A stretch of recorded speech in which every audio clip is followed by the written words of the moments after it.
বৈশাখের প্রথম সকালকে বর্ণিল রূপ দিতে প্রস্তুত চারুকলা পরিষদ আর বটতলা প্রাঙ্গণ।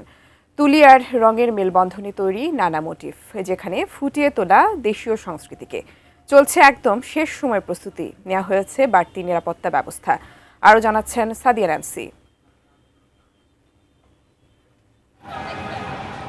রাত পোহালেই পঞ্জিকায় বাংলা নতুন বছরের নতুন দিনের শুরু। যাবতীয় জীর্ণ পুরাতন পেছনে ফেলে নতুন ভোর আর নতুন স্বপ্ন। বর্ণিল রঙে রূপে সুরে তাকে বরণে সাজ সাজ রব চারুকলা পরিষদে। ক্যানভাসে রং তুলির মায়াময় ছোঁয়া।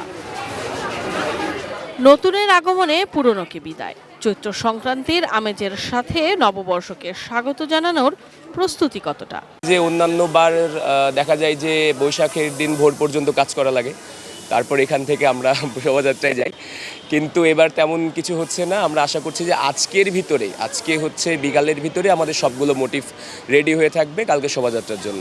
অকেশনে আমরা আগে এখানে আসি, এখানে কিভাবে সাজানোটা হয়েছে এটা পুরো বাংলাদেশের মানুষ দেখে। শিল্পিত হাতের ছোঁয়ায় রূপ পেয়েছে আবহমান বাঙালির সংস্কৃতির নানা অনুষঙ্গ।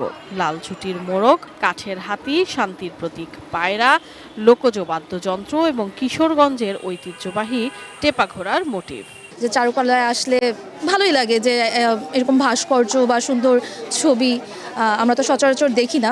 এই যে আমরা সকালে ঘুম থেকে উঠে সবাইকে শুভ নববর্ষ বলবো, এটার একটা আলাদা আনন্দ আছে, একটা আমেজ আছে। বৈশাখ উদযাপন যেন হয় আনন্দের আর নির্বিঘ্নে, তাই সকল ব্যবস্থা নিয়েছে কর্তৃপক্ষ।